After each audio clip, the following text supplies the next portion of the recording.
So that aggressive. fresh produce stand there. That's a beauty. That's a beauty. What do you listen to? My favorite murder podcast. Taggart and Torrance podcast. The produce stand. The produce stand. Fucking sexy. Fuck, Matt.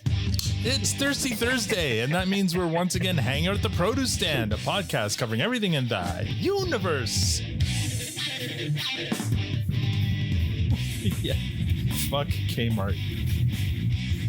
This intro. No one knows what we're talking this about. This intro is all over the place. Into now I know what you're thinking. There are lots of. Oh yeah, Kmart's not going to be a. They're not a sponsor anymore. This is going well. There are a lot of podcasts about Letterkenny out there, but this one will never be sponsored by Kmart. I'm out, your host. Good job. Joining me in the room, as always, is the lovely Tanya. And online, we've got Squirrely Matt and the very stubborn Victor. How are you guys tonight? Oh, good news. We're not shopping at Kmart. That's what I got to say. So let's get to why. An American company. Let's get to why we're talking about it. Tonight's lineup is Al, Matt, Tanya, and Victor. I can't think of. There's not much to talk about for me this week. We're just, it's kind of been a nothing week. I haven't really done anything this week. Just work and nothing else. The reason we're talking Kmart is because Matt came on and he's wearing a Zellers hat, and that got us talking about. Well, Tanya got all excited, reminiscing because she was reminiscing about the blue light specials they used to have at Zellers. They did. And then on a live stream. I think it was awesome. Is Kmart like Zellers or Zellers like Kmart? Very much. Basically. And we were talking about Orifice Road, not Orifice Street. So those who are in Toronto know what we're talking about. Those out there don't. Anyway, so and they had a roast beef sandwich. So they had a toast, 2 slices of toast. There was a restaurant in the store that old people would go eat at. And I was one of them. The food wasn't very good. It wasn't. No. But I feel like there was a roast beef sandwich, and it was 2 pieces of bread, and the roast beef was in the middle, and the gravy was poured on top. That's how sandwiches work. No. And the gravy was poured on top, and there was peas from a can. Yeah, it's totally. Restaurant is an exaggeration. Diner is closer. So Zellers will also like not be a sponsor for this podcast. Is what I feel like Zellers restaurant was more like cafeteria, because I remember, didn't they have the spinny things? Mm-hmm. They had, you put your tray down on the spinny thing. The conveyor belt? No. You got to pull it.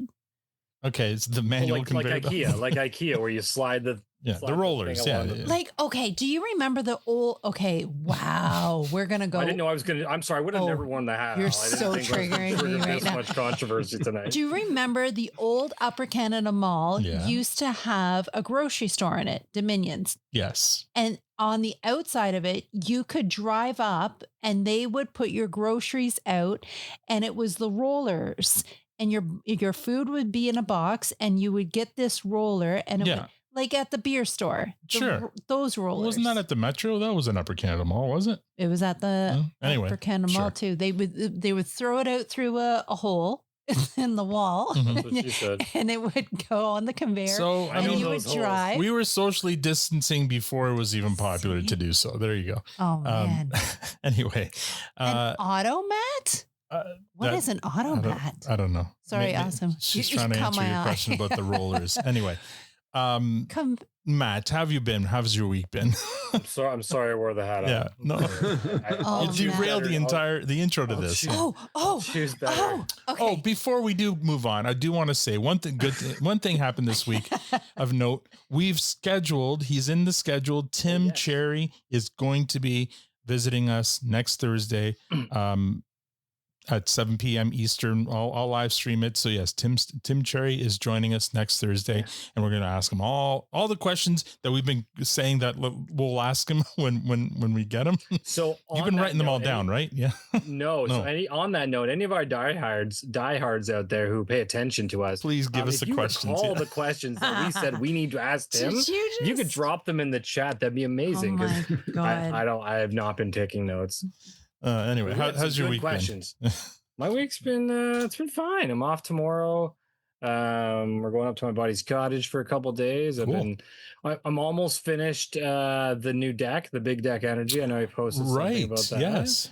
Yeah, so that's coming along quite well. It's a bit of a pain in my ass, but it's it's coming together. It's a little combative at home, trying to figure this thing out, and disagreements of opinions on how we should do things. That never happens in a married life, but never. That's fun. Yeah, never. That's why Tanya and I try to avoid any home projects now.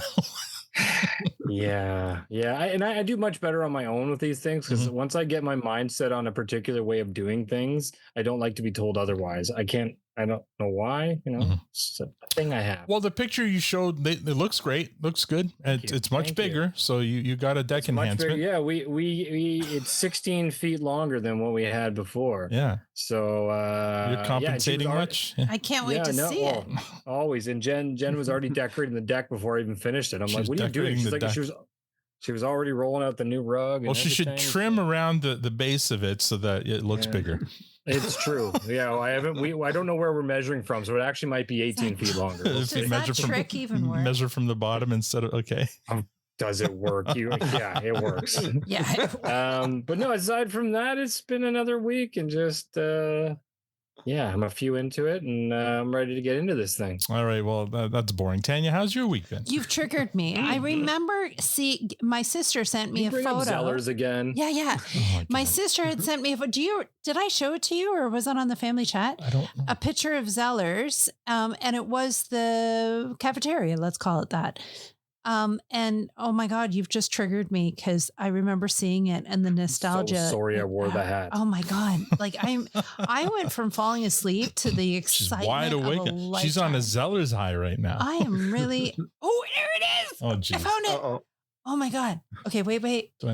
Is it gonna? Oh, it is. Okay. Well, it's not gonna, I can't see the thing. Okay. Hold on. It's not gonna work. This is such good podcasting right now. It's terrible. Oh, I'm part of this, and I don't know what's happening. Is she having a good time? I guess so. Look, the AU in the restaurant is not. Oh, I see. How do I turn off my background? None.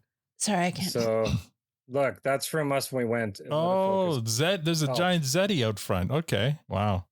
Whoa, what's going on? That didn't work very well. Yeah, again, those people who are listening to the audio only podcast are not enjoying this at all. No, I'm showing a picture of Jen and I. The bear. There's a big rat behind Matt. Jen. Put the thing back on. No, all right. Okay, Victor, help us here. Save us. Wait. Yeah. So he's triggered me. I was fine. So trying to get to the paid advertised material. This week we are the paid advertised material. I've not slept this week. I think I've got I have a kink in my neck. I don't think I've been sleeping. It's been go. I've been juggling work and family, and I'm exhausted. The girl got braces this week. The girl got braces this week, and they are an absolute pain. I haven't had them myself, but wowzers, did I did not realize how painful the whole process could be. So yeah, we're dealing with it, and I will be in and out and of tonight's Matt asked show. a question and you ignored it. How does she feel about the braces? It's been a mixed bag of feelings. Okay. Yeah, it's been mixed. That'll happen. Yeah.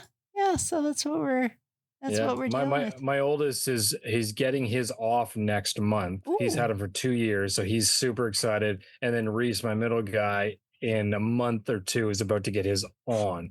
So he's dreading it. So I'm right in the middle of it all.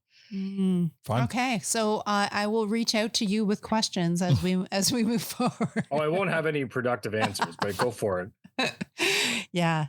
It's I'm exhausted. My biggest piece of advice for her is children are resilient. She'll get through it. I did. Yeah. Riley got over it in like a week. He was like, at first he was so mad, and like a week he's like, I'm already used to him. Yeah. That's what I keep on telling them. They don't believe me. Victor, save us here. I'm happy to have all this nonsense behind me. Yeah. That's not helpful. It's helpful to me.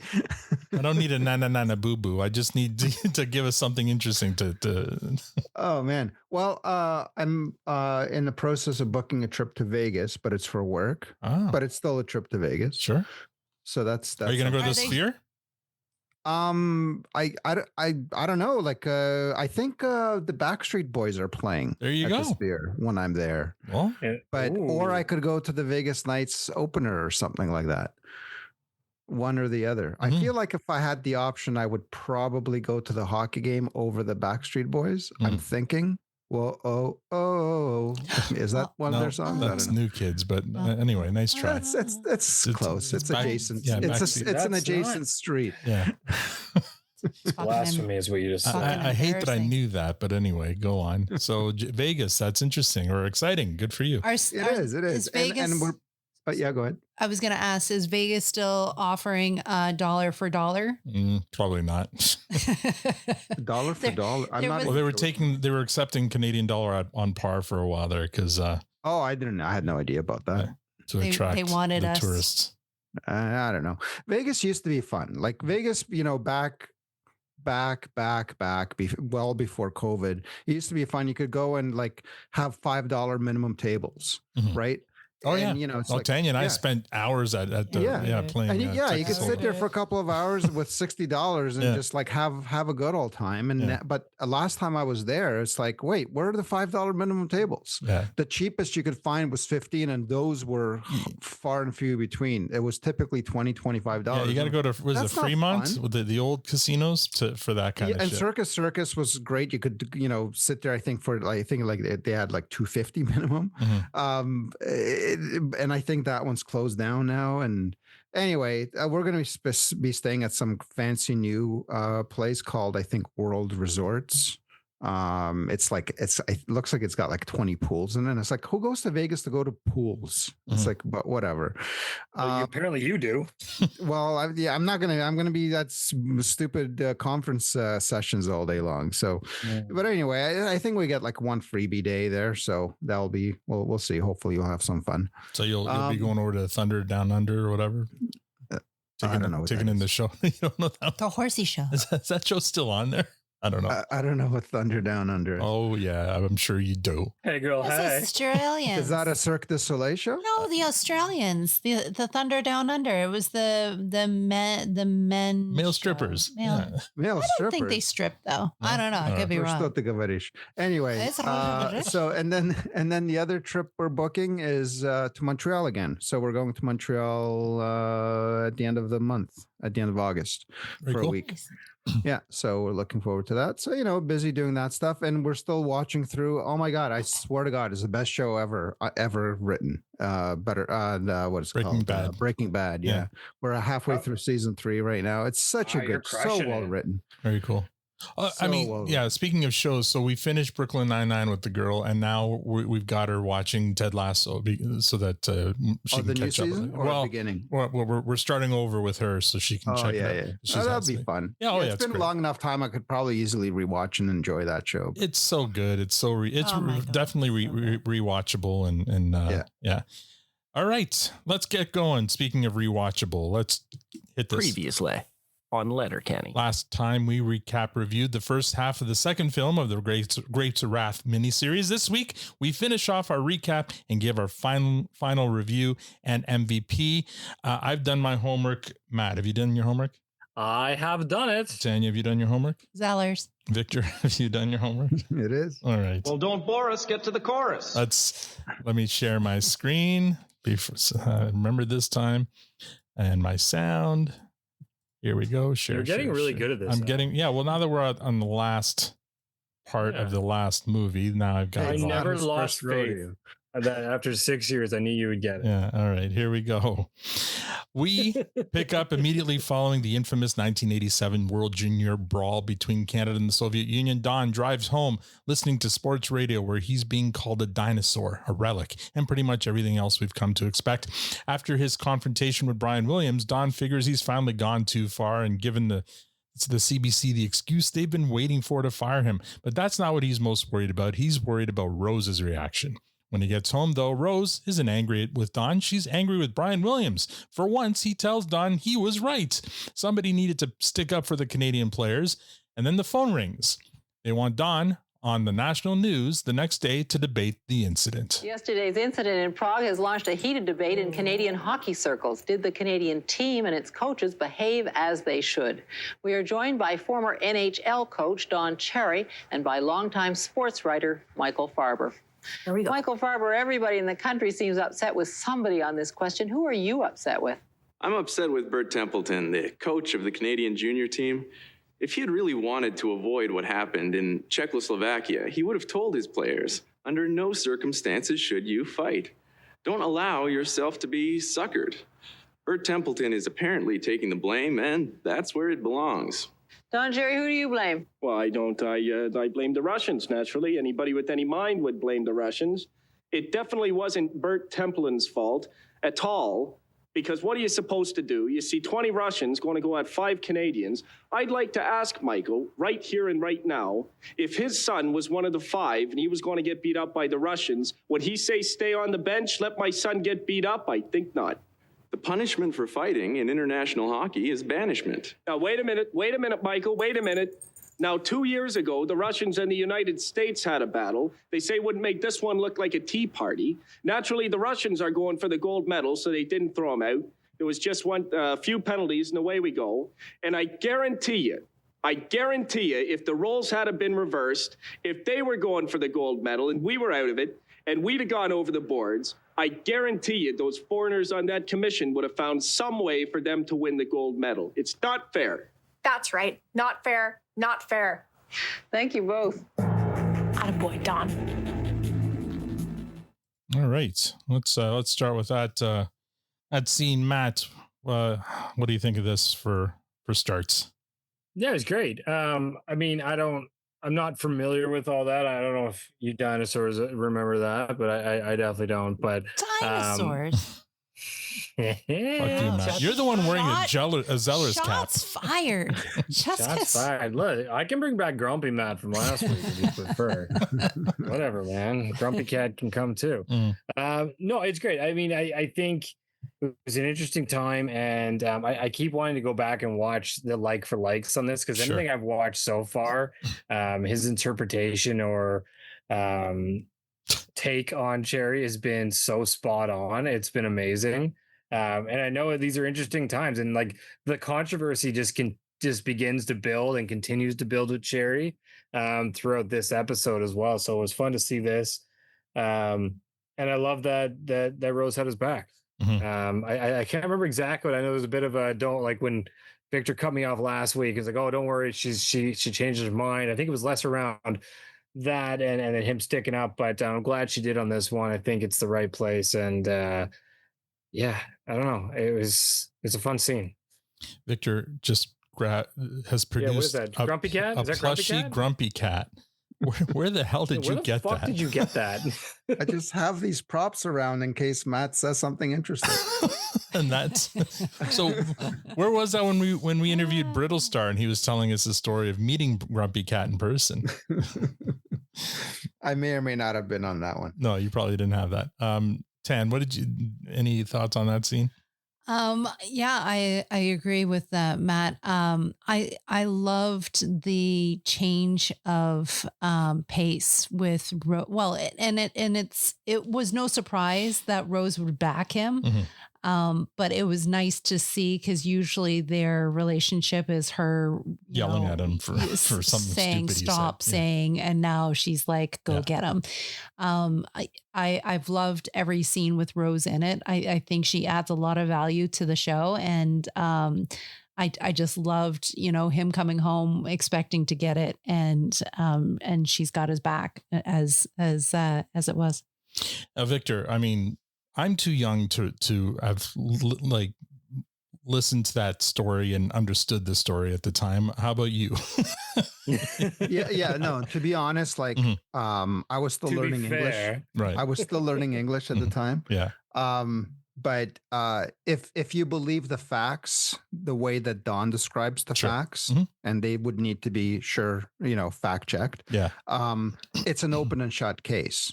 You know what I mean? Like, it's if the Russians started that fight, then how is it that you're not going to send your team to defend your 5 absolutely. players? And it's open and shut. And for that buffoon to be sitting there on the other side and blaming the coach and saying, "Oh, don't fight," it's like, you're kind of, virtue signaling or whatever. So it's kind of silly. Or maybe he actually believes what he says and it's not virtual signaling, but who knows? I'm interested to like your perspective in terms of, because you had just moved maybe or were fresh in the country from the Soviet Union.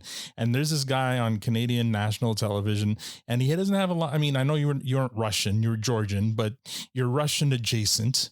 I am Russian adjacent. I was. You're one of these foreigners that he loves to call out all the time. How did you feel about whenever you'd hear him talk about that? I took zero offense to that. Mm-hmm. So first of all, I was defending myself against idiots that were accusing me of being or kind of picking on me because they thought I was Russian. Mm-hmm. So it was Rocky. I think it was Rocky 4 that came out right around that time. I think I was in grade 3, and hard time to be a Russian. Of course, the great, right? the great Russian Dolph Lundgren. Yeah, the infamous Russian. I will break you. Was playing the villain, and so people were just picking on me because of that movie, and so I got into several altercations because of that. So could you throw down, Victor? Could you throw down? Yeah.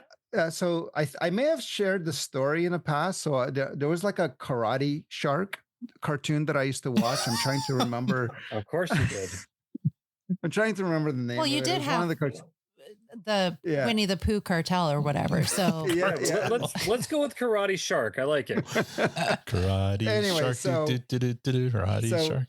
Yeah, it was grade 3 recess, and I ended up kicking a kid in the nose, and he started bleeding. And then hold on, can you describe how you kicked a kid in the was he on the ground, or you did like a roundhouse kind of kick? And it was like it's just from a standing position, kicking a nose. Wow, that's impressive. Well, calm down. It was 3rd grade. It was 3rd grade. We were all flexible in 3rd grade. And all my shoes probably were from Byway, so maybe they were a little bit, shoes. Maybe they were, the material was a little hard. Byway made Zellers look high end. Okay. And if you had a mother like me, she would buy a size up, so that way you wouldn't have to have shoes. Yeah, you had 2 seasons worth of shoes. Yeah, absolutely. Yeah, we all went there. Yeah. So anyway, so I got a talking to from the principal. I didn't mostly understand what the principal was saying. But he's probably saying, you damn Russians, you come here and you start kicking kids in the nose and yeah. So anyway, I don't remember too much about the whole thing. All I know is that I was defending myself because people were accusing me of being Russian. Mm-hmm. So anyway, there you go. I don't know what that, and you were like, and I'm on your side. I think they're all freaking. Anyway, let's move on. The debate only makes Don's position more popular. We hear callers on the radio and TV from across the country weighing in. And while there are dissenting voices, plenty of people agree with Grapes. Even Brian Williams is feeling the backlash. She calls Cherry's house and tells Rose that his own kids are being called commies at school. Rose tries to reassure him before handing the phone to Don and telling him to be nice. Don's greeting, "Hello, comrade." In voiceover, Rose says this was when they realized just how many Canadians counted on Don to speak up for their point of view. And after that, there was no stopping him, which naturally means another meeting with the CBC management. They tell Don they love Coach's Corner when it's about hockey, but they're concerned that Don isn't just talking about hockey anymore. He's disparaging Europeans, glorifying fighting, and upsetting parts of the audience. They tell him the act has to change. Don insists it isn't an act, and if changing himself is what it takes to keep his job, he'd rather lose it. After all, he says if he could walk away from the Boston Bruins rather than change, he can walk away from anything. Shortly after, Don runs into a couple of firefighters who tell him they missed a great fight between Wendell Clark and Marty McSorley because they were all out on a call. They ask Grapes if he'll show it on Coach's Corner. The CBC may not want Don showing fights anymore, but these are firefighters. So cut to Don's next Coach's Corner. Now, a lot of storylines these playoffs, but none bigger than you declaring the Leafs' Doug Gilmour the best hockey player in the world and kissing him right here on Hockey Night in Canada. First it was Bobby Orr, then Doug Gilmour. He even promised to kiss me. Is there anything we should know about? Whoa, hold on. Look.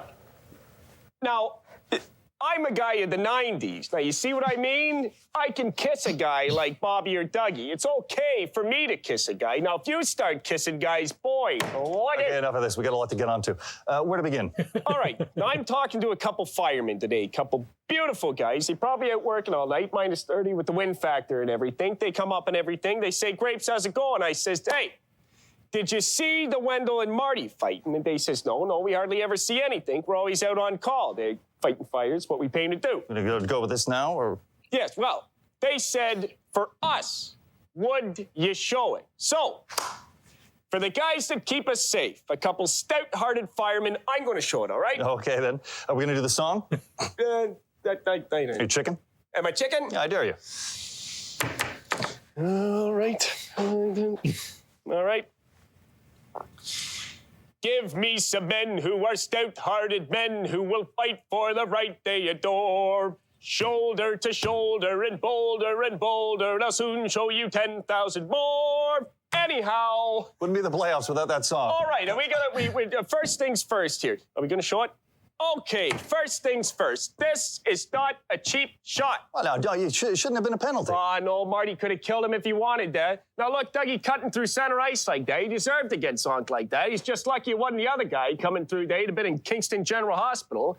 Now, Wendell being the good guy that he is, he comes in. All right, let's go, Marty. We're going to drop him. Two good guys. Love Wendell. Love Marty. Not a darn thing wrong with it at all. Now, everything going pretty good here. Everything going pretty even. Now you see Wendell cut him there. Now, look, Marty coming back pretty good there. Two great guys. Love them both. Wendell doing what he had to do. Marty doing what he had to do. It was not a cheap shot at all. You want to cut through center ice like that, boy, you better keep your head up. Of course, the Leafs went on to win 4-1. For the guys who keep us safe, that one's for you. Boy, I miss it. I really do miss it. You know what? There's one thing that I miss the most. It's got to be the fighting. All right, Don Cherry on Coach's Corner. Never afraid to kiss and make up here on Hockey Night in Canada. All right, let's talk about this scene first of all. I'll use the production notes to talk about it because I had to look this up. I remember, one of the things that we saw over and over again was Don Cherry planting a kiss on Doug Gilmour's cheek. That's what the kiss that Ron MacLean is talking about. And yes, Doug Gilmour, he was on Shoresy, the killer, big time Maple Leaf. And in that video, you also saw Wendell Clark, another big time Maple Leaf. So Don Cherry is known for kissing 3 players ever on Coach's Corner: Bobby Orr, Doug Gilmour, I think twice, and Nazem Kadri, of which I was surprised to read. I thought it was only Bobby Orr and Doug Gilmour. I guess I wasn't watching Coach's Corner when Kadri was playing. But anyway, so that's what Ron MacLean is alluding to there. And the stout, hard-hearted men song that he sang there, it's an old show tune written by Sigmund Romberg and Oscar Hammerstein II from the 1928 operetta The New Moon. It's essentially a rousing anthem about courage, loyalty, solidarity, and men standing together for something they believe in. So that makes it, pretty much Don Cherry's favorite song. For Grapes, it became an old-fashioned salute to the people he admired: hockey players, firefighters, police officers, soldiers, and other people regarded as courageous and loyal. Ron's line, "Wouldn't be the playoffs without that song," tells us that this is something he did often during the playoffs. He sang that song. So anyway, Victor, I'll start with you. What did you think of that scene? Oh yeah, it was, very nostalgic because I watched that live. Yeah. I watched watched that game live, watched the Coach's Corner live. So it was they did such an incredible job redoing it. Yeah.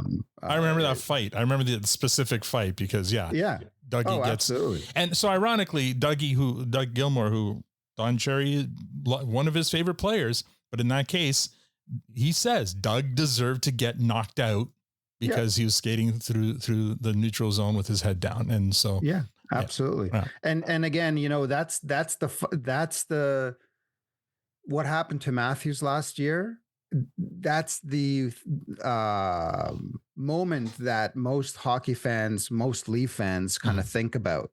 Like, that happened to Gilmore, and Clark, without even wasting a second, dropped the gloves and went to defend his captain. Yeah. And meanwhile, Matthews, something similar happens and everyone's just standing around, just scratching their butts, wondering when's the next shift going to start. Yeah. Like, it's it's crazy. It's just so crazy.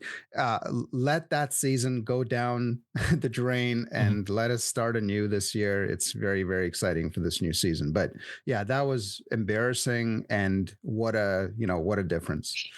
Tan, did you think? Yeah. I was so having moments of Jory Jordan during that scene. Why?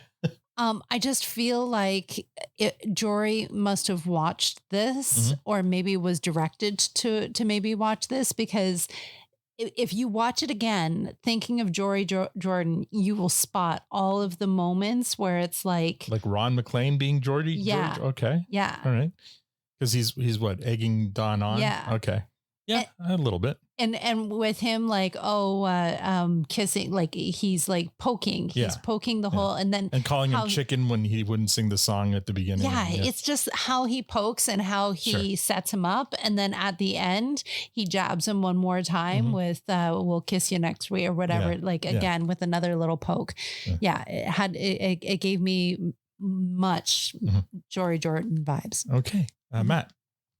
Yeah, I don't know if I mean, I see what you're saying, but where I was going is my thoughts in this scene were focused on similar activity, in the sense that watching the actor playing Ron MacLean and Don interact is incredible. Not knowing a ton about them other than what I've seen, I continue to see more and more how impactful Ron MacLean was on this show. Without him, I don't know if it truly would have lasted as long, because he truly is the balance. And I feel like he had to walk away so many shows just laughing his ass off inside, going, that was awesome, because he just knows how to poke, and he knows how to sit there and let Don do his thing and get the best out of him in the weirdest ways. And it's so entertaining to take in as he just sits there and shows a shit-eating grin on his face as he's saying these things. And then on the other side of it, watching again Kiso play Don Cherry, if watching that scene as an example, if you covered Kiso's face, like, yes, he's playing well, but you covered his face from the neck down, his mannerisms are so on point with the hands, the forefinger, the fingers on the table, the pointing down, the delivery, the delivery is incredible. So the recapturing of all this is just so much fun to watch, and that was a really great scene to show how well they both interpret these characters. All right. After this segment, Ron asked Don if he really meant it when he said the thing he misses most about hockey is the fighting. Don admits that maybe it does sound a little strange, and that takes us in a flashback back to his playing days with the Rochester Americans. Don explains the code that existed among young tough guys. You don't pick your spots. You don't fight smaller players. You show up whether you're going to win or lose, and most importantly, you protect your teammates. By this point in Don's career, his NHL dream is fading. He's competing with younger, faster players and barely getting any ice time. More and more, his role is simply to fight. After one game, Rose finds Don getting stitched up in the dressing room. He's frustrated because he's only dressing every few games. And even when he does play, he's getting 3 or 4 minutes. Rose finally tells him to stop complaining to her and go complain to his coach, Joe Crozier. So Don does, which turns out to be a mistake. The next game, Crozier dresses Don and leaves him sitting on the bench the entire night. Eventually, during a televised Christmas Eve game against Hershey, Crozier finally gives Don the tap. An opposing player named Callahan has been taking liberties with Rochester players, and Crozier wants Don to do something about it. So Don does. Crozier rewards Don with a bonus for the fight, which Don uses to buy drinks for the guys after the game and Christmas presents for the family. I don't know how much money he got for that fight, but holy crap. Back in those days, I guess $50 went a longer way than, or $100 or whatever. In a later game, Don gets driven hard from behind to the boards. He retaliates by punching the opposing player, breaking 5 of his teeth off at the gums. Later, Don learns the player's father was sitting in the stands watching. In a voiceover, he admits there was a time when he could do something like that and never think about it again. This time was different. And as far as his playing days were concerned, Don says this was the beginning of the end of his career. Now back to the present, we finally get the origin story nobody knew we needed. Don Cherry suits. Rose discovers Don has been shopping at Fabricland. I don't know if there's Fabricland in the US, but basically it's a store where you just buy fabric for curtains. Yeah. And I've been to it many times actually. Yeah. And Jen likes to make a lot of her own stuff, and I know Fabricland well. Yeah. Is it still is it still running? Actually, I think the head office is just up the street from me. It looks like a head office for Fabricland. Like it looks like it was the original building and they never upgraded. So it's rough, but I'm pretty sure that's the head office just around the corner from me. So, and I believe he had he was a spokesperson for Fabricland, but he probably did it on he did it for free fabric, not even for money. Cause, that's what he did. He found some spectacular curtain material that he thinks will look even better as a suit. But Rose points out that her aunt used to have curtains made out of that same stuff. Don doesn't care. He says it'll look sharp on TV. He even got himself a Fabricland loyalty card, and thus a Canadian fashion icon is born. And what does this guy do? He brings in a Finnish guy to coach Moncton, and what's his name? Alpo Sahonen. What's wrong with that? All right, never mind. All right, now all you coaches out there, you're not good enough. No one coaching junior anywhere in Canada or the United States is good enough to coach Moncton. Now, what about all those guys down there in the AHL slugging it out on the buses? Are they going to get a shot? No. And you want to know why? I'm going to tell you why. I'm going to tell you why they brought up the Finn. All you people in Winnipeg, he wants you to think he's progressive with his PhD. That's a doctor of what? Well, philosophy or something like that. Pat Burns coaching the AHL, but is anybody around here good enough to coach Moncton? No. Some Finn is. Ridiculous. Oh, and they say Dan Maloney didn't have good enough communication with the players. Have you seen this guy talk? Woof. Well, I know one thing. We wish Rick well in Winnipeg and Alpo well in Moncton. I don't wish him well. Alpo sounds like dog food. Now, just a minute. Now, your local forecast, accurate and dependable from the Weather Channel. Why'd you do it? Tuning into the Weather Channel. You get off of there. Where you go? No better than that. What? How'd I do? What? Winnipeg Jets are threatening to sue us. Oh, that. Yeah, that. Everybody's missing the point. I was just trying to help out the guys in the minors. Didn't do nothing. You called the man dog food. I don't know about you sometimes. How about that suit? And that's probably the tamest of the suits that he's worn on TV. Matt, talk about that scene. So this might be one of my favorite scenes in the whole series with the Fabricland thing. That made me so happy. Because again, I always wondered. That was definitely a thought, regardless of how well I knew Cherry was. Where the fuck does he get these things from?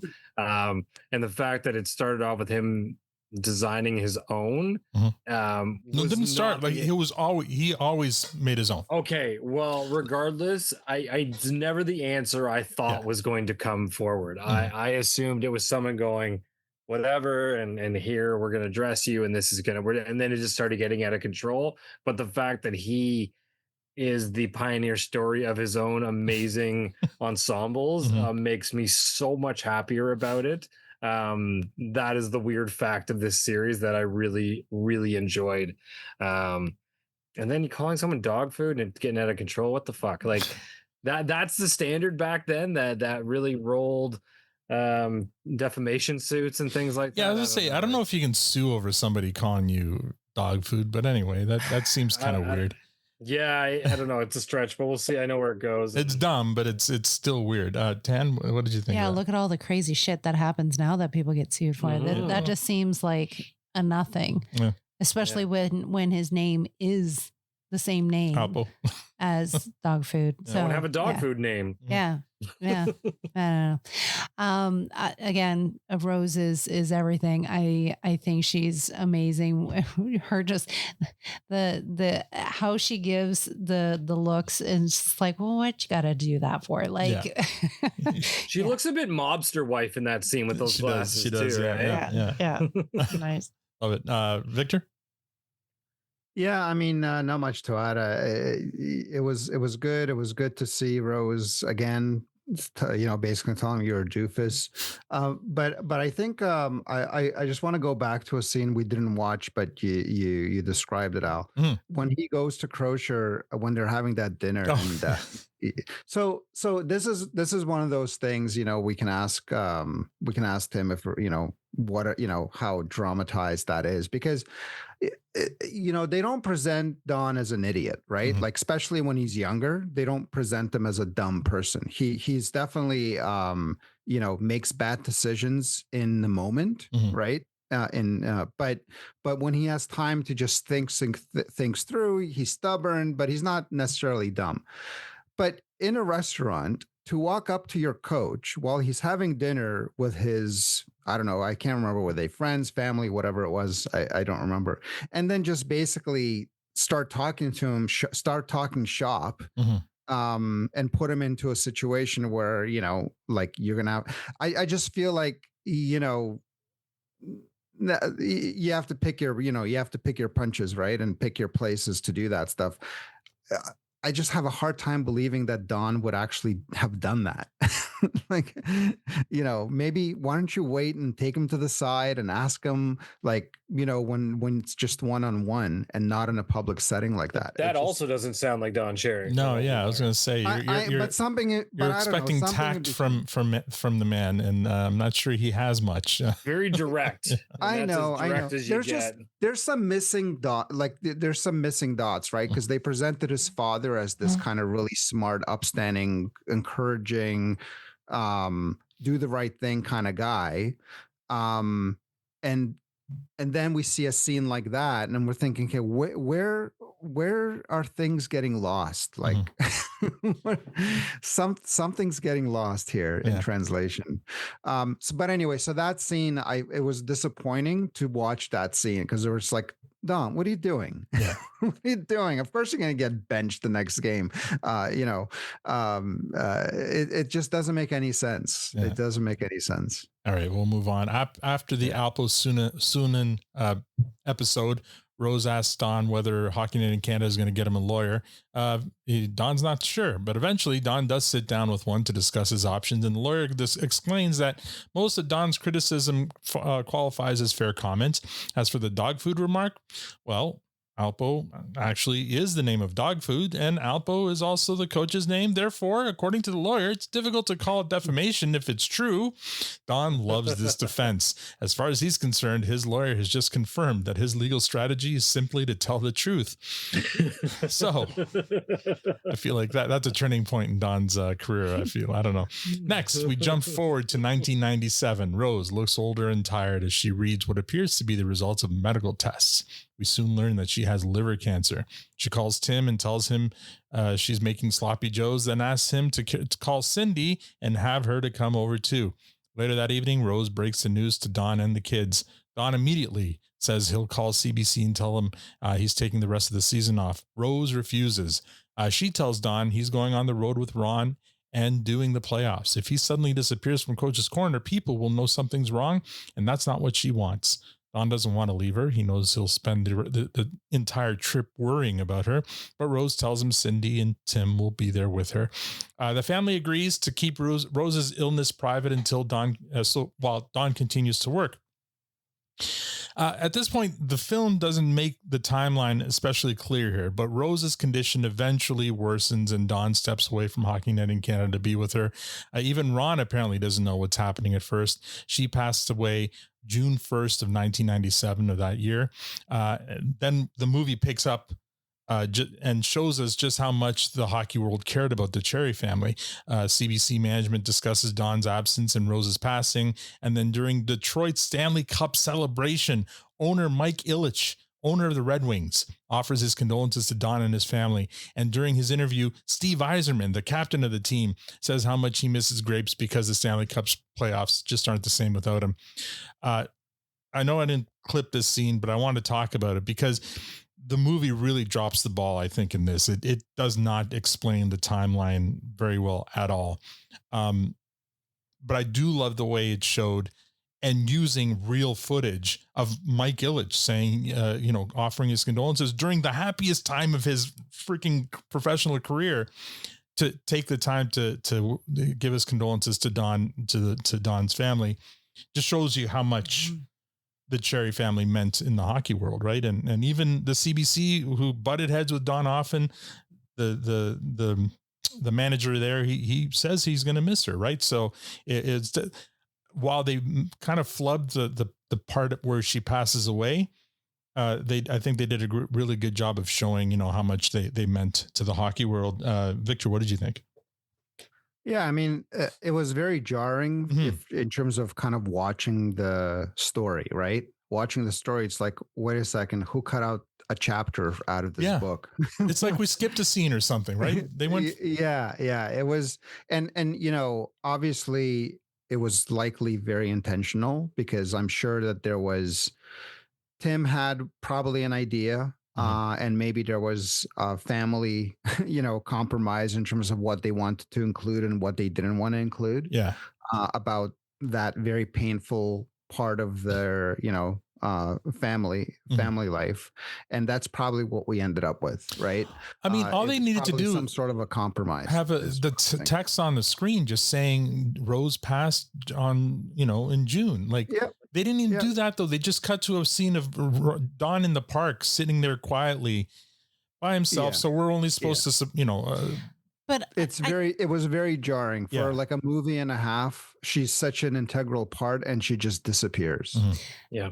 I see your point, but at the same time, it was her request, or like her dying wish was that her illness wasn't a part of everyone's life, that it was her life, that was her what she wanted. And I feel like the movie respected that part of it, and that's why they jumped. And they didn't need to say the date, like she lived from here to the, like, it wasn't about that. It was Dawn, going to the bench and sitting on the bench and being alone, and she's passed. Like, I don't, again, that was their family situation for them to go through. They still talked about the illness and her breaking into the family and the decision they made for Don to keep on working. So they didn't need to show anything other than just saying, okay, she's passed now. Like, I feel like there was, Awesome's agreeing with you on the live stream. She's guessing that they just glossed over it out of respect for Rose's wishes to not to air their private business in public. But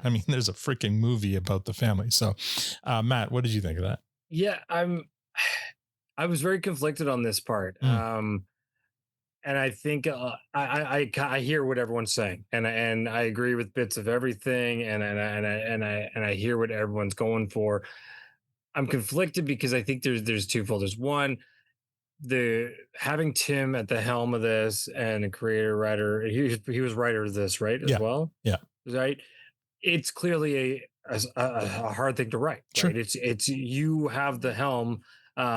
So, some of it could have been, we don't want to get into this too deep. Maybe there's a point of reminiscence on this and going too far. But to Victor's point, she has been such an paramount part of this storyline, to the point that in number of cases, we've all said Rose is the rock, Rose is everything. Yeah.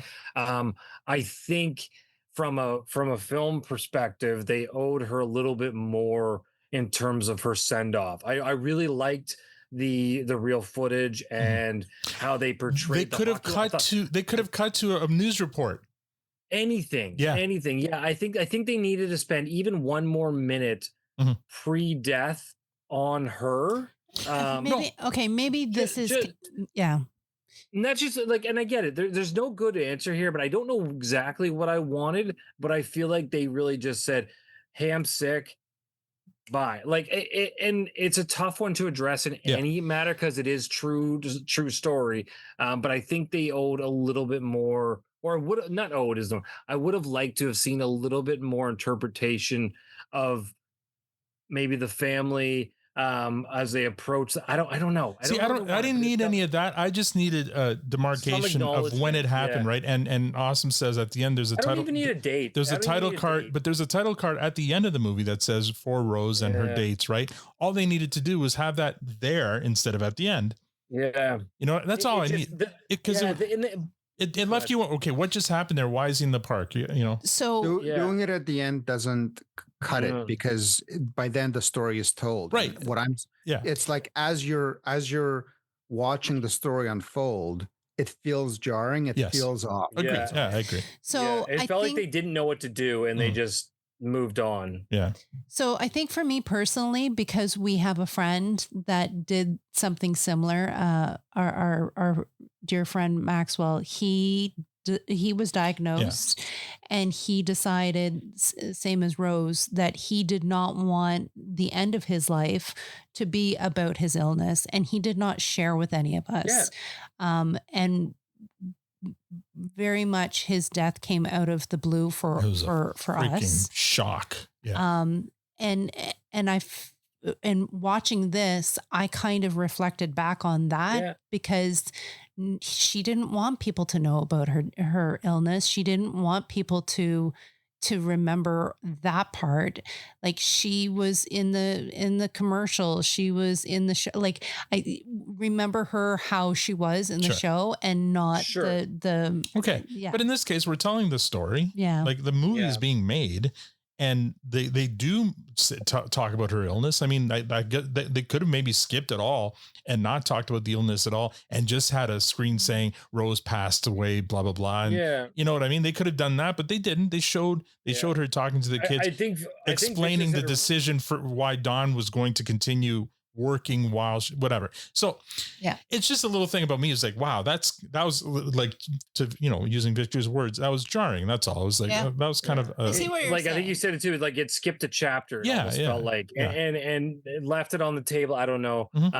It was fine. And I'm not gonna like criticize it to death, but from a storytelling perspective, it felt, I think jarring is the word.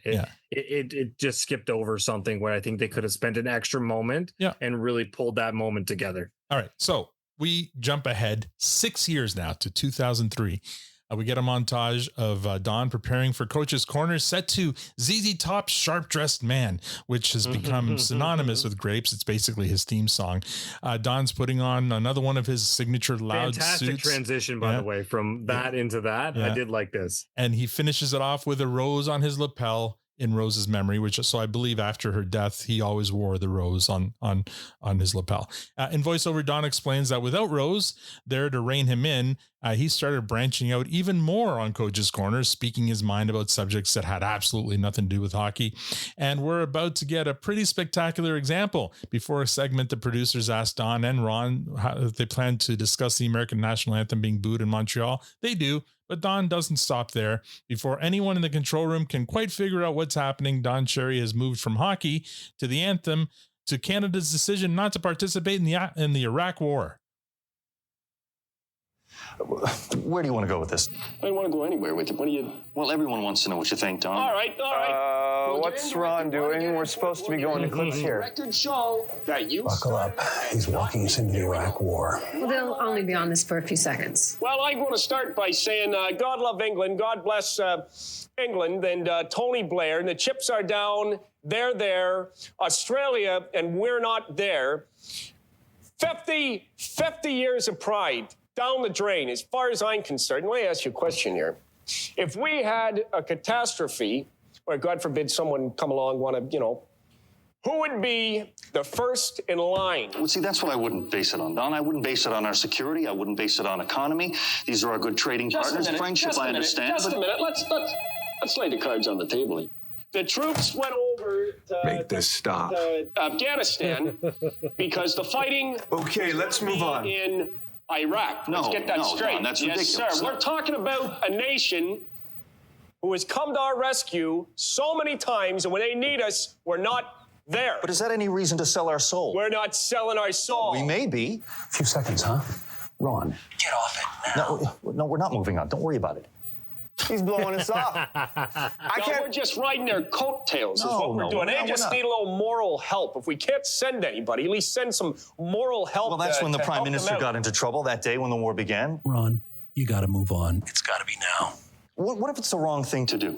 But the people who think it is, like you, are the ones walking around the streets waving their signs. Wait a minute.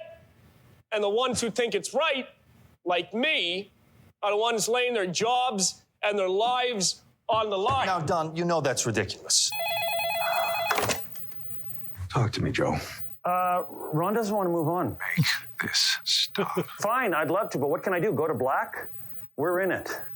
They have to end it. What are you saying? Why are you saying? Can I say it? Say it.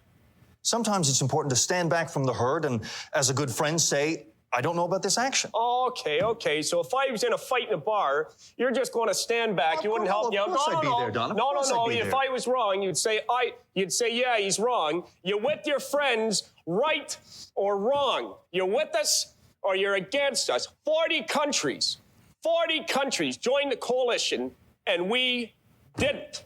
That's right. We made a decision, and as Canadians, it's important to stand up for ourselves sometimes. You are actually saying that you do not support the United States in this war. Right. What more can I say, folks? I got nothing more to say to you. Oh, no, you come out for it one way or another. You don't sit on the fence. I'm not on the I'm a fence. Canadian with the Americans because they are always with us. All right.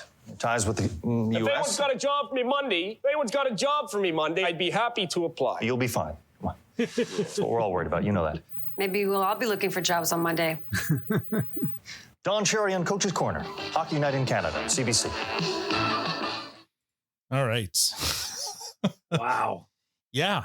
I don't remember that one. I probably wasn't watching back then, but who do we start? Tanya, you start. Ron did that whole thing. Like, if he could have just, he had a vision of what he had. Absolutely. He had an agenda, and he was the one that was pushing Don to say all those things. He could have changed it. He could have ended it for sure. But I mean, Don was going to say what he wanted to say.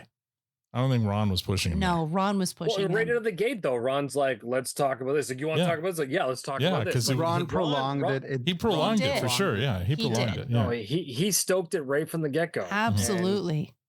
Yeah. And for 100% why? did. For why did he stoke it? Did he want? Well, because he knew Don wanted to get it off his chest, and he wanted to get it off. They both wanted to get it. They both had an agenda. No, I think that was They were totally, just opposite agendas. No, because that was totally Ron's agenda, and he was pushing Don. I think he knew what Don wanted to talk about, and he. I think in previous segments we've seen that Don comes in with a premeditated. Yeah. Right. He doesn't always like to share what his ideas are and stuff like that. Sometimes he does. So it's not like he's a puppet, right, in this scenario. But Ron definitely prolonged it and pushed Don's buttons and helped make this happen. Oh, yeah, 100%. I also believe that there's a sense where Ron, in this case, is very aware of the power that Don brings to the table on discussions, even on topics that are very unpopular. So in this case, I actually think there was more of an agenda from Ron's perspective where he's like, let's get us talking about it. Let's not pretend like this isn't. Yes, I may know Don's opinion, but let's bring it up. And he's really stoking the fire. He's like, I want to see that's why he's brushing off. Because if it was Don's agenda, he would have redirected the conversation. But no, he's like, let's get this out. Let's hash it out. Let's let Canadians, everyone hear what our perspectives are, because everyone takes them so seriously, and he's not oblivious to that. Yeah.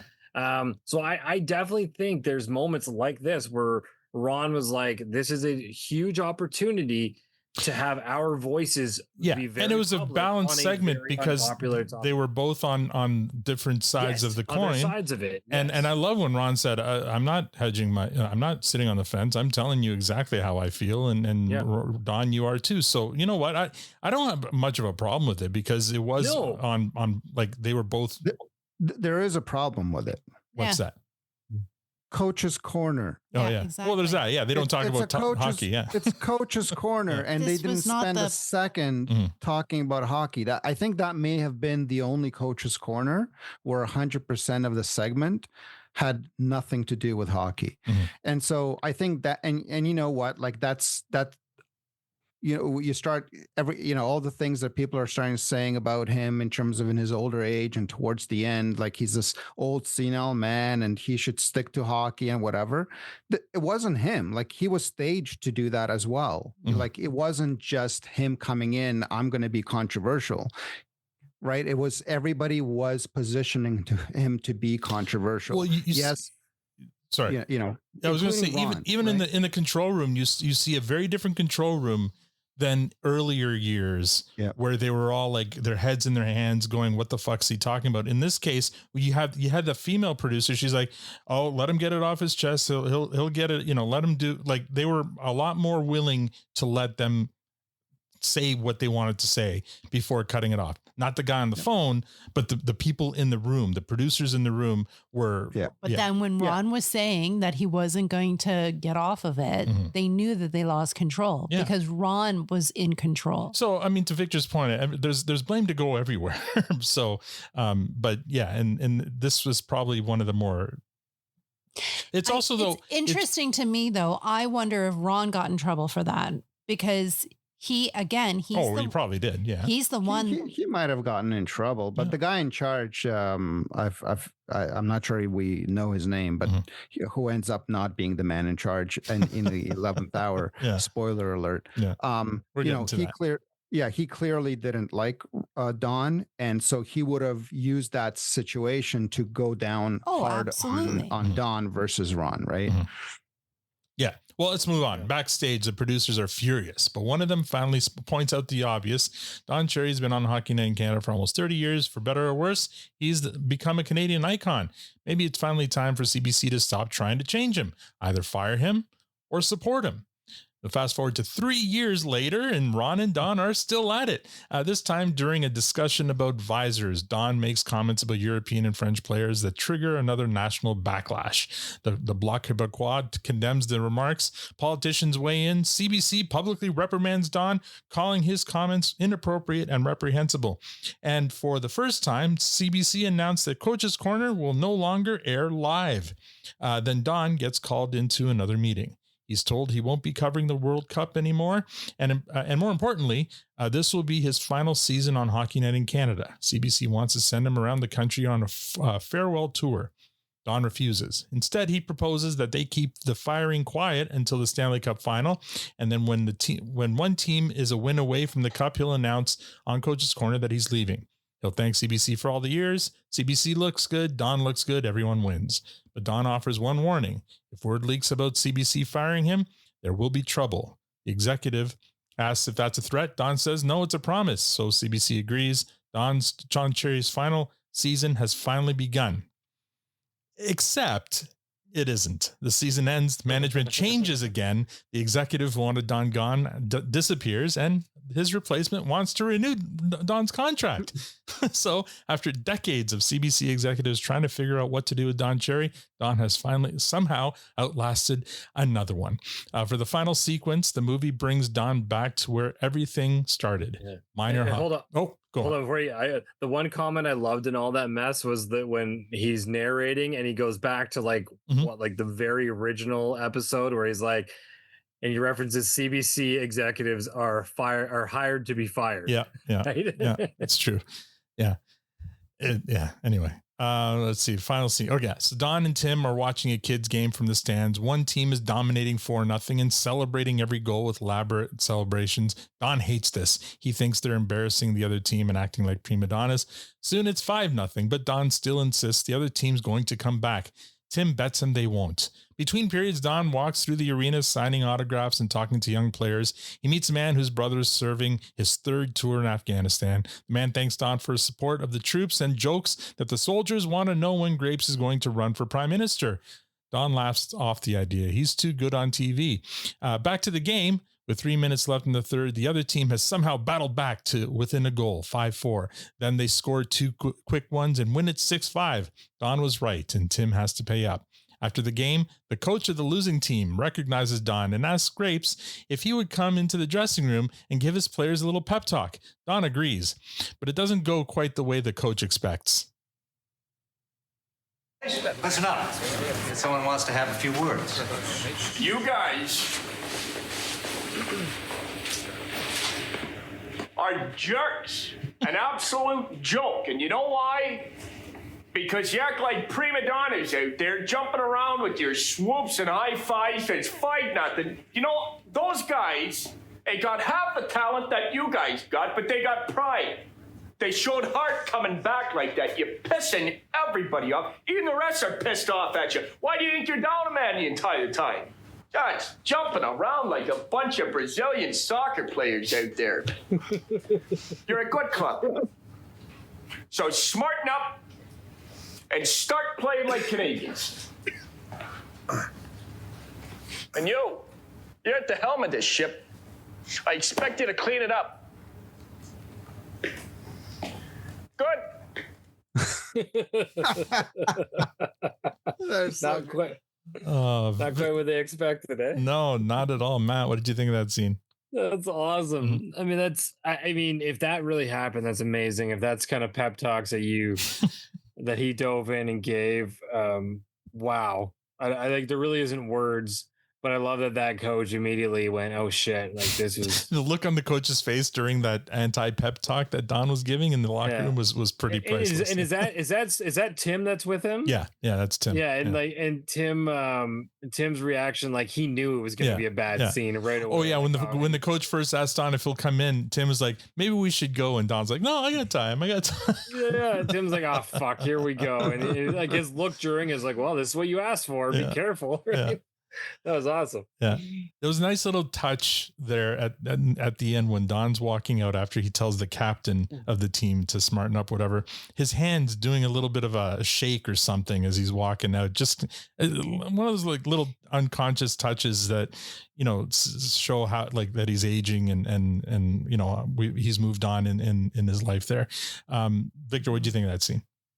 Oh, it's brilliant. I mean, there was nothing wrong with it. That's exactly what they needed to hear. Yeah. And if it happened that way, that's probably one of his better speeches.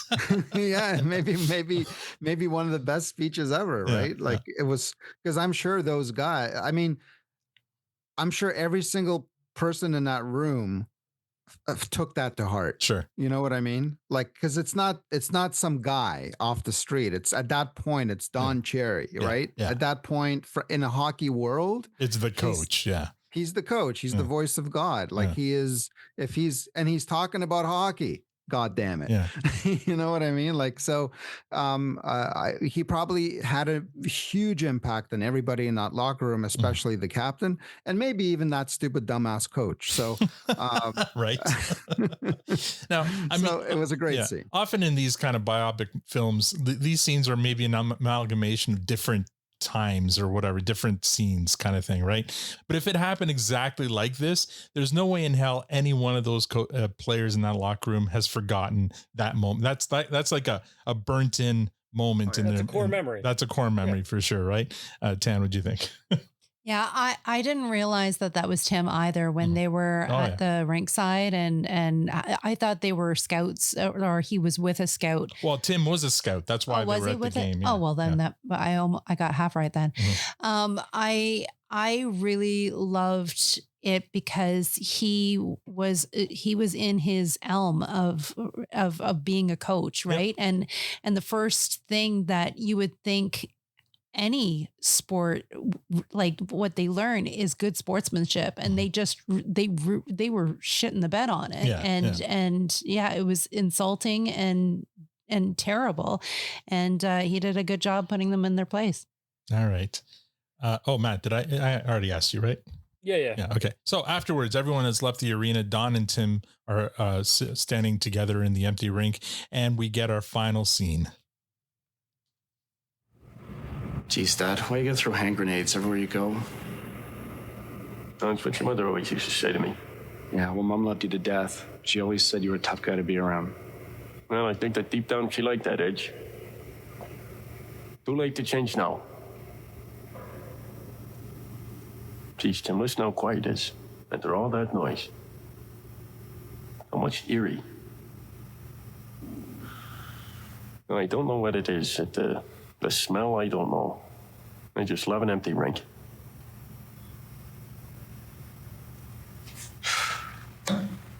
So, Leafs, Canadians tomorrow night. What have you got for Coach's Corner? Geez, I don't know, but it'll be great. Oh, I can't wait to hear what I have to say.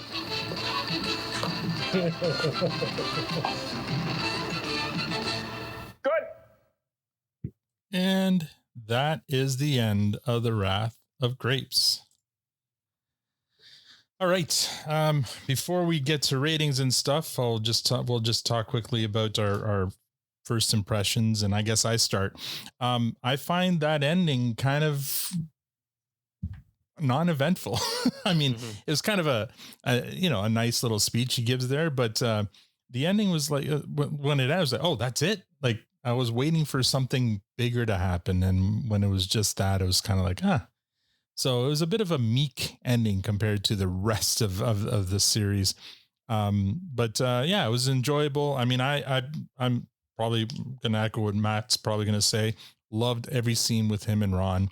Just reliving those moments was a lot of fun. Loved obviously Rose. It was a fun story to tell. And I really enjoyed it. I think, if we're going to be a little critical, it'll be maybe some of those flashback scenes. And we talked about this in previous weeks, seemed unnecessary or just kind of jammed in there and didn't really add to the story too much. So I would have been just as happy to see more like replays of classic Coach's Corner episodes, but I guess then I should just go on YouTube and watch those. But well done. Kiesel did an amazing job. Like we said before, he disappeared, and we always saw as Don Cherry and the actress. I keep on blanking on her name, but that played Rose was perfect. It was a perfect way to. She was the perfect cast for that role. Matt, what did you think? Yeah, one thing I want to quickly call out on that final moment, and I don't know if this was intentional, but I hope it was. If you're listening to the sound, you could hear the lights in the arena. Mm-hmm. Yeah. Good sound. I know that sound, and it's a good sound, and it's that buzz, and it was very much in that scene. And that actually made me happy. That was a small, subtle detail about that really made that feel genuine. And I appreciated that. As an episode as a whole, I think I echo a lot of what you just said. I think the wrap up, I mean, I don't know how you would wrap up a story like this. You have to pick a moment in time and end it. I think that's probably as good of a time as any. I would have probably ended it on the Doug Gilmore kiss. Maybe. Cut to black. What do you do? Yeah, how do you close off a story that really isn't finished? Yeah. And you pick it at a time when things are stable. So I don't know. I mean, I'm not mad at it. Did I feel it was sort of uneventful? Yes, but any other event is probably a negative one. So you got to be careful.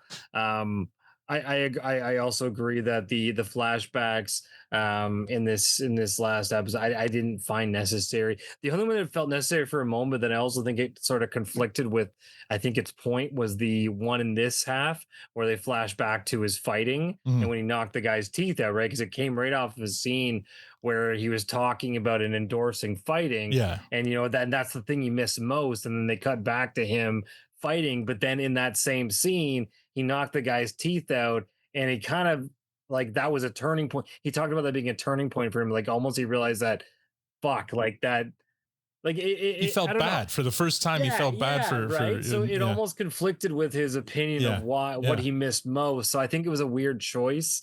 So yeah, a couple gaps here and there, but from, I think overall it was a lot of fun to see the story. I'm very much aware of who he was. Didn't know much of his background. Like I said, even in the first series, had no idea that he never won a cup. Had no idea that he really hadn't played for the NHL other than that one game or whatever. And seeing the how he transitioned across his career and stayed true to who he was, whether you like him or not.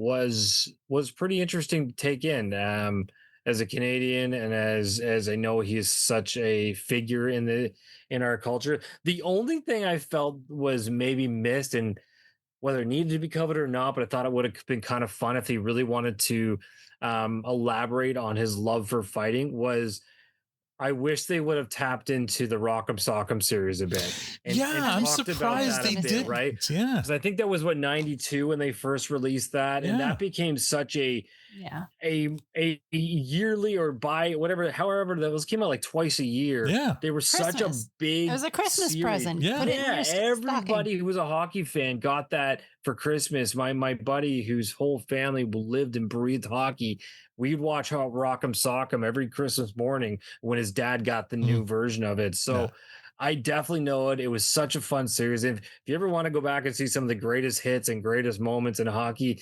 history through that period of time, look up the old Rock'em Sock'em, Don Cherry's Rock'em Sock'em hockey videos. You will see some pretty epic stuff. So I wish they at least talked to that a bit, because that was a side project of his that was very, very much present during the timeline that we covered here. Thank you, Awesome. Yes, her name was Sarah Mannon, and that's the actress who played Rose Sherry.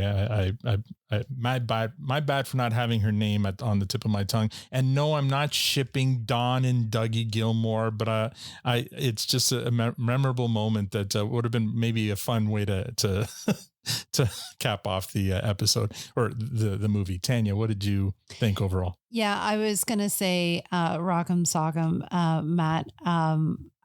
I remember wasn't there a commercial or a video with Don saying Rock'em Sock'em, like get it and buy? Wasn't he? Well, there was a rap that he would do, and it was like a techno. It's set to techno music and stuff. That should have been the end. Yeah. Like him recording that or something. I get that it was like that sentimental kind of ending of him with the ice and his son, and ending where it all began, sort of thing. But that would have been kind of a.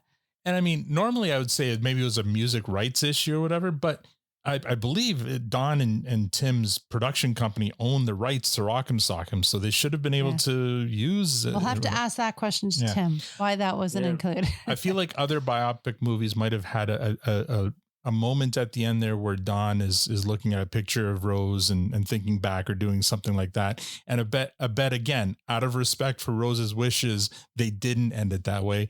And again, like, I don't know, the ending just seemed kind of, like even if they'd gone into like a montage of some of his best moments or something, anything. Well, that's the other movies all ended with like clips of actual moments. So I was waiting. I was kind of looking forward to seeing the clips of these. I'm with you. And they didn't happen. They didn't have any clips. It's like they ran out of money for rights or something. I don't know. Victor, what are your initial thoughts on this? Many similar thoughts, but definitely some differences. So the ending, we can start with that. I think we started the podcast. I was talking about Breaking Bad. I feel like the ending of Breaking Bad would be the opposite of this ending that we got here. Okay. One is one of the greatest endings of all time ever. And then this. I saw where you were going with that. Yep. As soon as you said that, there's only one outcome to what you're describing. And I don't know. Yeah, I totally agree that they could have done something better. I wish, as much as Awesome would have hated it, I wish Tim at least would have had ChatGPT to ask. Is there something more creative than this? So that was a bit of a letdown, definitely lunchback letdown. In terms of the flashbacks, I disagree with that, because I think the reason you need them is for this movie to stand on its own. Right. So you're looking at it in terms of, you've learned a lot about him already from the first movie that we watched, but this is not called part 2. This is called The Wrath of Grapes. It's supposed to stand on its own, and it's not a requirement for you to have watched the first movie. And so from that perspective, I think the flashbacks make it a complete story. So I think they're necessary from that point of view, if that was the goal. And we can ask Tim if that was the goal, but I think that's why they exist. In terms of the Matt, the thing you said about the flashback to that punch, that wasn't a fight. That was a dirty play. Right. So when Don is talking about he's missing fighting, I don't think he's talking about that play particular, because that's not a fight. That's just that's a Shorzy. Yeah, that's a cheap shot. That's a Shorzy. He right? Bobby Clarked him right there. Yeah. So I'll give him a pass for that. But yeah, I mean, we can pick it apart for the various things. Overall, as a movie, it was an enjoyable hockey movie. And again, it gives us it pulls back the curtain behind what we thought was a caricature on TV, and then you realize, wait, there's a lot more layers to the guy. I think overall it was an enjoyable watch. All right, we'll go on to ratings, and I'm first of the list. So let's see. We've given these movies, pretty good ratings. I think I gave the part one of the first one to clearance, and then fresh is for the others. This one here, again, with the kind of misstep, I think, in telling the story of Rose's death, and then this kind of meager ending here. This one here's gonna fall as a clearance for me. And again, just remind people, nothing wrong with clearance. Clearance is fine. Fresh is exceptional. I don't think this last installment was exceptional. I think it was just good. And that's what I used to tell you when I would give you a 3 on your performance review. Yeah, and yeah. And I hated it then, didn't I? Wow, that just got personal. So I think this one here is a clearance. Matt, what did you think? I'm going to agree with you on this one. I think had it kept the tone and cadence of the first half of this, aside from a couple of the flashbacks, I really liked how this one started. Mm-hmm. But I agree. I think there was a couple big misses on the latter half in pulling it all together, especially on some real pivotal moments. Again, I very much enjoyed it. It was a really interesting story. I think the delivery and the casting on this was sensational. But it's a high clearance. But I agree. It's not an exceptional take. There's some opportunity here, but I still very much enjoyed it and would recommend everyone take a look at it. It's great. 10. Let's just put it this way: if we had have watched this all the way through, watched it as a movie and not broke it down into 2 sections. Mm-hmm. Well, then it will be interesting to get Victor's point on it. But I feel like if we watched it as a whole, I don't think you would have the same feeling that you're having right now. I think it would have had a beginning, a middle, and end. And right now we're just seeing the end, and the end, Rose passes, his career is shaky and hangs on. And we know how things progressed and how it truly ended at the end. I think the story showed his life and how his career went, and how he influenced a lot of things in the hockey world, and how a lot of people looked to him. And I loved, and we never talked about the moment. I don't know whether you showed the scene of it or not. I don't think you did. I love that moment when they were in the boardroom and he's drinking the beer and they're drinking wine. Right. Everyone's drinking the that was wine. a weird scene. It's like Mad Men. Yeah. And I remember thinking, he's the only one with a beer, before he says, here's who I'm talking to. I'm talking to, people that are hard workers and, beer drinkers or whatever. And he has his point in his moment. I think you guys are underselling the end part because you're not watching it as a whole. I think it's a fresh. Okay. Victor.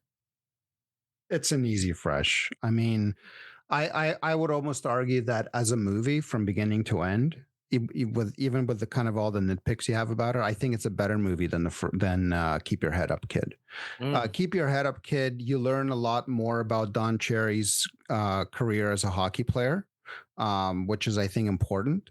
But in terms of entertainment value and seeing Don and Ron come together in this Wrath of Grapes movie, and the pure joy and entertainment we get out of that, mostly, except for that maybe war episode, is just gold. It's gold. And you know, if you can keep yourself from being offended from all the crazy terrible things that Don says, it's pure entertainment. And from beginning to end, I think if you, again, to Tanya's point, if you just watch this as a movie from beginning to end, it's an easy fresh. It's an easy fresh, and you can pick it apart and you can say the ending kind of fizzled. That ending scene was what, like 30 seconds?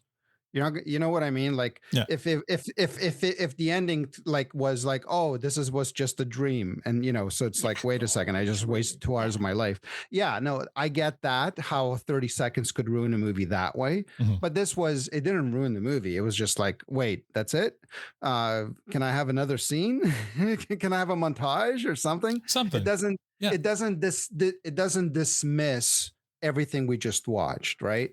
Right, but okay, sorry, go on. Yeah, so no, and just the last thing I was going to say, like the other jarring thing, like you kind of have to give a pass on that, just because you have to think that there needed to have been compromises or something that we ended up that way. I agree with you. Maybe there's something that it could have been done differently. I'm in 100% agreement with that, but it doesn't break it doesn't ruin the movie. It's just something to nitpick about.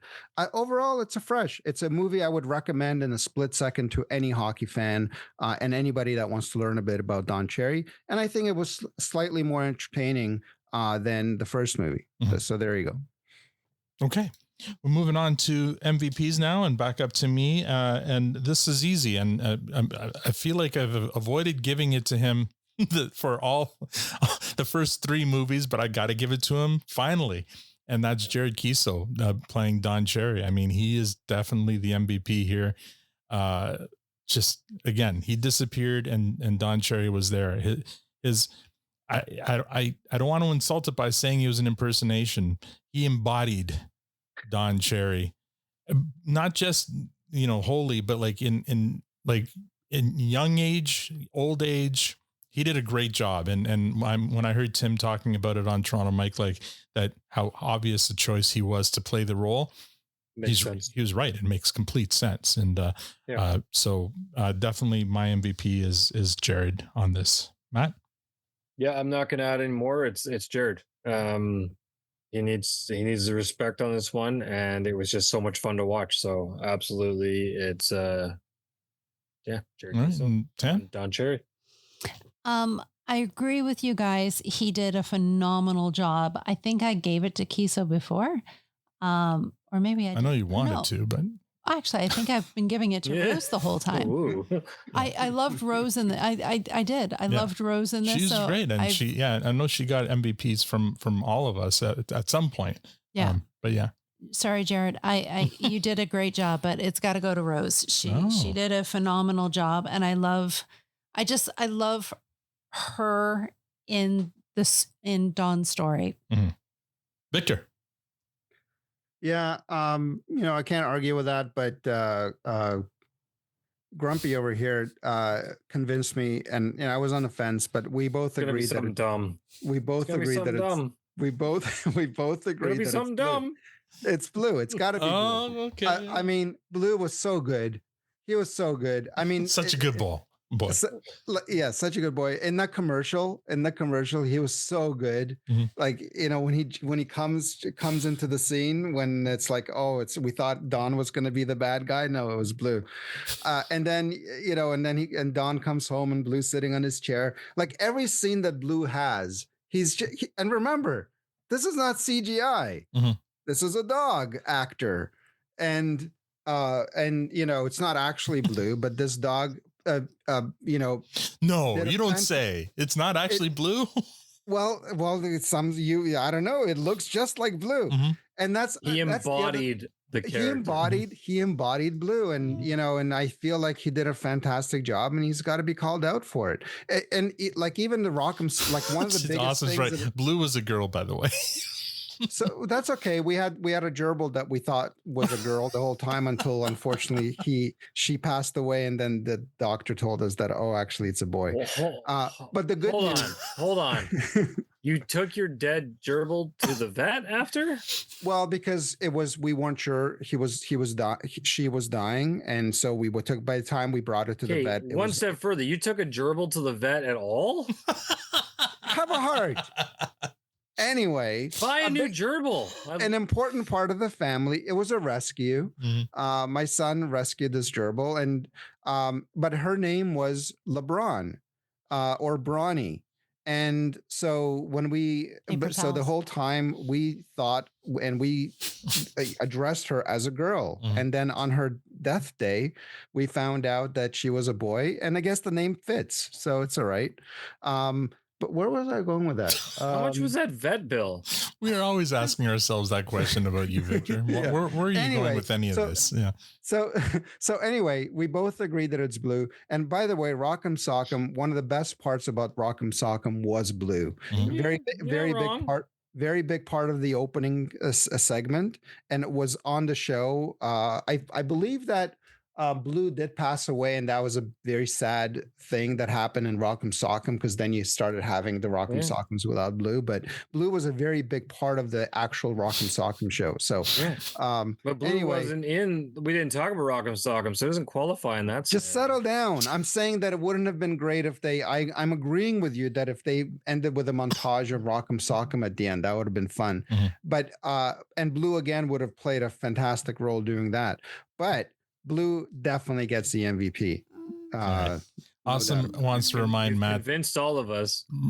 Matt Awesome wants to remind you that you're talking to a man who has befriended and named an entire lineage of squirrels. So, oh yeah, we have Fred and Wilma right now visiting us. Yeah, that's a good point. Doesn't make it right, but it's a good point. Before we move on, you have out of towners visiting. Before we move on to final comments, Matt, do you have from the other neighborhood over the Patreon roll call? Yes, sorry, I got really lost on. I'm still stuck on the idea of taking a gerbil to the fucking vet. Listen, I have a heart. You don't want to know what I did with a 2-week-old or 2-day. Yeah, it was a hatchling of a bird. Anyway, yeah. Of a what? It was a bird. That. What kind of bird? It was probably, I don't know if it was a robin or something. It was, yeah. I swear to God. Baby bird. I fed it. I took care of it for 2 days. I took care of it, and then I found it a rescue home. Yeah, the trash bag. What? Sorry, I can't. No. Oh my God! I know. I unpopular opinion. I get it. All right, save yourself with this roll. Yes, go. All right, roll call. Yeah. Let's let the monster thank our listeners. Go. So to our lovely patrons, I'm going to read it in reverse today because that's just how I'm feeling. So welcome back, Danielle to Ontario, and we'll see you next week. I can't wait to say hello. Teresa from Texas, Charlie from Massachusetts, Dave from Michigan, Battle from Rhode Island, PJ from Pennsylvania, Tobias out there in Missouri, and Catherine in Texas, Jeremy in Perth, Australia. That was terrible. I'm sorry. I'm sorry. I take it back, Jeremy. Jez. I owe you a text, by the way. Jay from Edmonton, Casey from North Carolina, Sarah from Wisconsin, Dennis down in Michigan, Cassie in Simcoe, Scott from Scott, where the fuck are you? Like, tell us. I know you're out there. You're making crop circles somewhere. God damn it, Scott. Noah up in upstate New York, Jen in Virginia, Dennis from the UK, Gordon, Toronto, Aaron in Chicago, Nick in Vegas, Miriam and Juan from Toronto, Jeff from Maine, Casey from Virginia, Joey down in Colorado, Mike in New Jersey, Robbie in Idaho. He was chirping me the other day about something I said. I think I put a post together about The Rock and Kevin Hart, and Robbie didn't agree. Oh. Fuck you, Robbie. I love you, Robbie, but fuck you. Michelle up in Sudbury, myself in Toronto. I really get it. I'm still paying us $1 every month. You are, nice yeah. of me. That's so nice of me, guys. Ryan in Maryland, Justin from the UK, Jason in Indianapolis, Liz in Michigan, Awesome from California, Adrian in Maine, Chad in Minnesota, Josh in Pennsylvania, and our good old friend Melbourne Jack. We love you all. Thank you all. We appreciate you all. All right. Just down to final comments now, guys. This was a lot of fun. We will have one more egg haul next Friday to bring our listeners in and hear what they thought of our reviews and recaps and of the movies, because hopefully they've been following along and they'll have some things to say. But more importantly, I can't wait to have Tim on next Thursday and ask him all the questions we promised we would ask. We just have to remember what they were. Again, if you know them, please message us because we have not been taking notes. Great job here again tonight, guys. And I can't wait to start our next. What? You were the kind of kid that asked other people for their notes because you did not take them in school. I still do that. Yeah. At work. Yeah, he does that at work. Oh my God. Well, that's why he uses ChatGPT now, just to listen to him. It's changing my whole world. Anyway, thanks guys for this. Looking forward to what we're doing next, which I believe is going to be Heated Rivalry. So stay tuned for that. That's hot. That's going to be. That is so hot. It's going to be a lot of fun. Matt. How many episodes was that? I think it's 6. 6? Yeah, 6. Like 6. Okay. 6 episodes. I think they're like 40 minutes a piece. It's not a big lift. But Matt, Matt, what? Final comments. Oh, we're still talking. Yes. This was fun. Mm-hmm. I really enjoyed this series actually. So I'm glad we did this. I like that we're finding new content to cover outside the regular shows, and let's do more. I mean, Heated Rivalry, I'm excited for. I don't know what else there is out there, but I'm open to recommendations because this was fun. I'm being introduced to things I wouldn't normally have watched. And this one I didn't even know how to find it. So I'm very glad. And thank you, Os, for helping us out with this and getting some access to this one. And I'm looking forward to the others. Well, we also have a Patreon produced reviews that I've been promising. So Charlie's been waiting for us to do our review of Back to the Future with him. So that might be something we can do in between. Which one?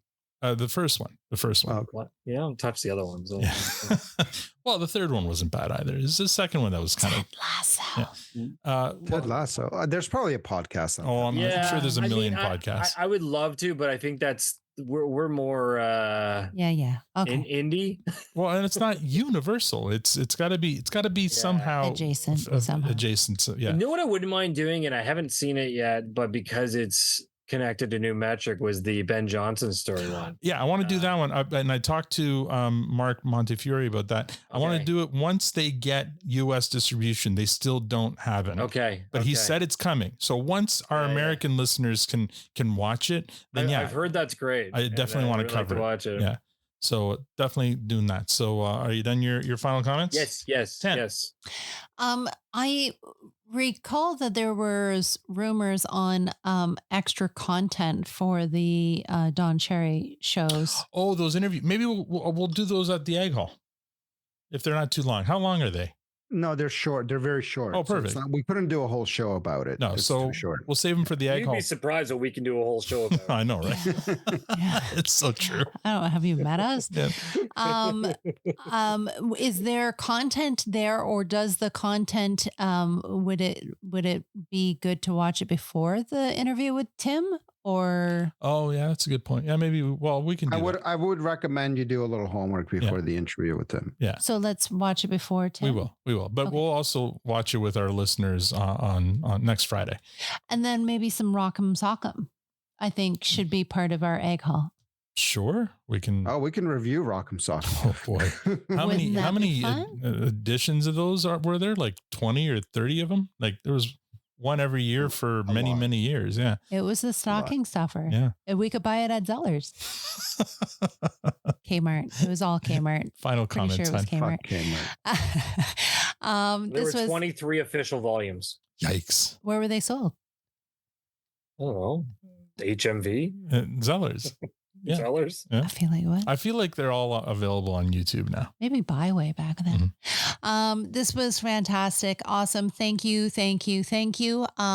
This was really great. And if it wasn't for you, we wouldn't be doing it. So, you get the MVP.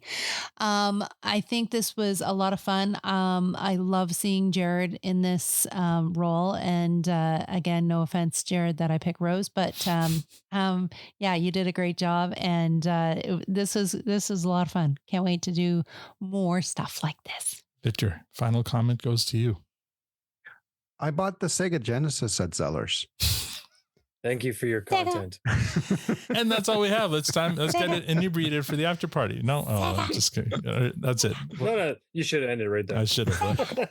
No, I'm good. I have nothing else. No? That's it. Okay, it's time to get inebriated at the after party.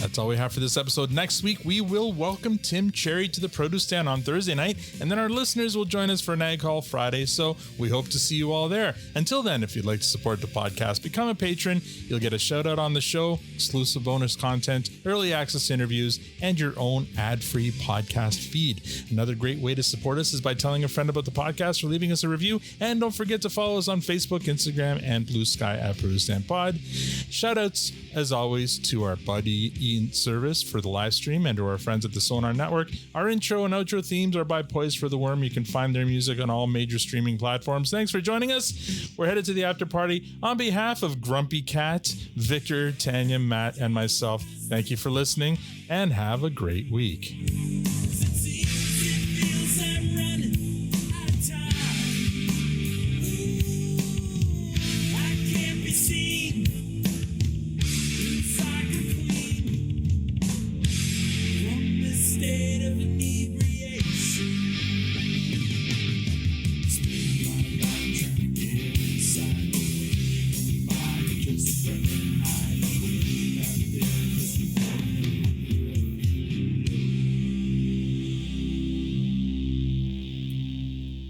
Wisconsin.